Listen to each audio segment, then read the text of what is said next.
Certainly compared to other works of the time and other baseball books in general, Cook's work is very math-centric.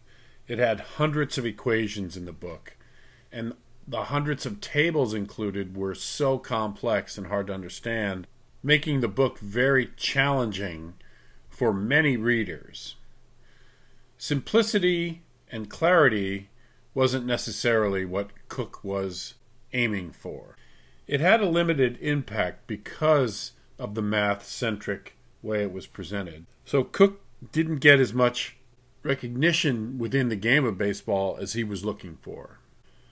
Now, George Lindsay, who we'll cover next week in Sabermetrics 101 History Track, wrote a review of the book and was very critical of percentage baseball. He talked about how it was a book that was nowhere near as concise as a journal article. He said the probability theory was filled with problems. There were mistakes made in how he described his probability theory.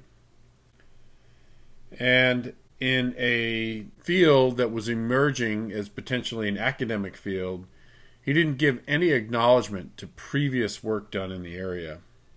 Lindsay thought that there were plenty of places of hyperbole where some colorful language was extending what really should have been more conservatively described. He did call it a pioneer book, a very important book, and he actually was appreciative of the lively and amusing style in places, but I think he was using code words there to say that it really wasn't written in an academic way. Bottom line, Lindsay was very critical of percentage baseball in one of the reviews he wrote. Because of the criticism he's received, and because this book isn't widely read compared to some other works by early sabermetricians, I'm going to go out on a limb and say that Earnshaw Cook will not likely be a charter member of the Sabermetrics Hall of Fame. But his slide rule that he used in the calculations for the book is included in the Hall of Fame. Side note here, the Sabermetrics Hall of Fame is not a real thing. It's just this fictional thing I'm using to represent very important people in the history of sabermetrics. You've got to give Cook credit for a very important thing. He was applying a scientific approach to the game, and he was using the analytics he was familiar with to better understand the game. And he really was a pioneer, and he did do it over 50 years ago. He published this book because he believed it had something to offer to the game and to people who liked the game. Here's a quote from his introduction.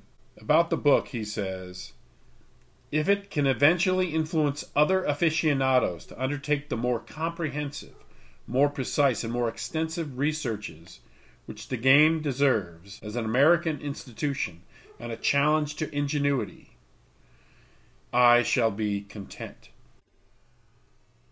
In other words, he's happy to write this book to inspire future sabermetricians. And there's no doubt he did.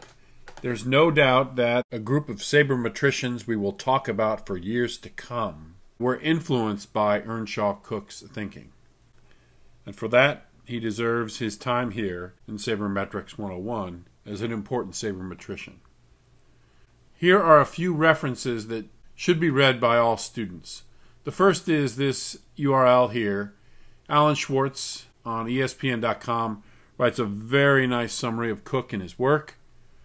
Frank DeFord in 1964 wrote a very extensive article on Earnshaw Cook and his work and published it in March 1964, just before the release of his book more broadly and published by Waverly Press.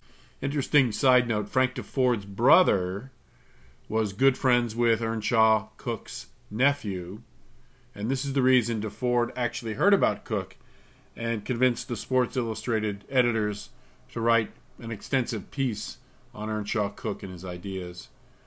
8 years later, Frank DeFord followed up before the release of Earnshaw Cook's second book, and he wrote another article that you probably would be wise to read to better understand Earnshaw Cook and his contributions to sabermetrics.